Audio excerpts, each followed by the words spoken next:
हर हर महादेव दोस्तों, स्वागत है आपका अपने चैनल मृत्युंजय में। आज की वीडियो सनातन में वेदों का महत्व कितना है। वेदों का अवतरण काल वर्तमान सृष्टि के आरंभ के समय का माना जाता है। इसके हिसाब से वेद को अवतरित हुए 2024 चैत्र शुक्ल प्रतिपदा विक्रमी संवत 2074 को 1,96,8,53,124 वर्ष होंगे। वेद अवतरण के पश्चात श्रुति के रूप में रहे और काफी बाद में वेदों को लिपिबद्ध किया गया और वेदों को संरक्षित करने अथवा अच्छी तरह से समझने के लिए वेदों से ही वेदांगों का आविष्कार किया गया।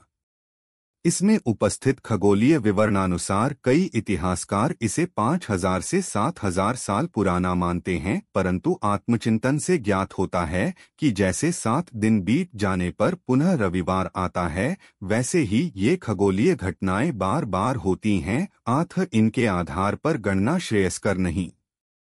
वेद हमें ब्रह्मांड के अनोखे, अलौकिक व ब्रह्मांड के अनंत राज बताते हैं जो साधारण समझ से परे हैं। वेद की पुरातन नीतियां व ज्ञान इस दुनिया को न केवल समझाते हैं, अपितु इसके अलावा वे इस दुनिया को पुनः सुचारू तरीके से चलाने में मददगार साबित हो सकते हैं। विदेशी प्रयास। हालांकि वेदों का अवतरण काल वर्तमान सृष्टि के आरंभ के समय का माना जाता है। इसके हिसाब से वेद को अवतरित हुए 2024 चैत्र शुक्ल प्रतिपदा विक्रमी संवत 2074 को 1,96,8,53,124 वर्ष होंगे। 17वीं सदी में मुगल बादशाह औरंगजेब के भाई दारा शुकोह ने कुछ उपनिषदों का फारसी में अनुवाद किया। सिर-ए-अकबर महान रहस्य, जो पहले फ्रांसीसी और बाद में अन्य भाषाओं में अनुदित हुई। यूरोप में इसके बाद वैदिक और संस्कृत साहित्य की ओर ध्यान गया।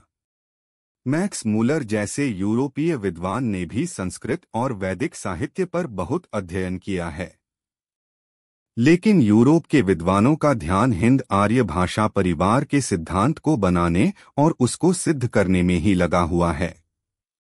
शब्दों की समानता को लेकर बने इस सिद्धांत में ऐतिहासिक तथ्यों और काल निर्धारण को तोड़मरोड़ करना ही पड़ता है।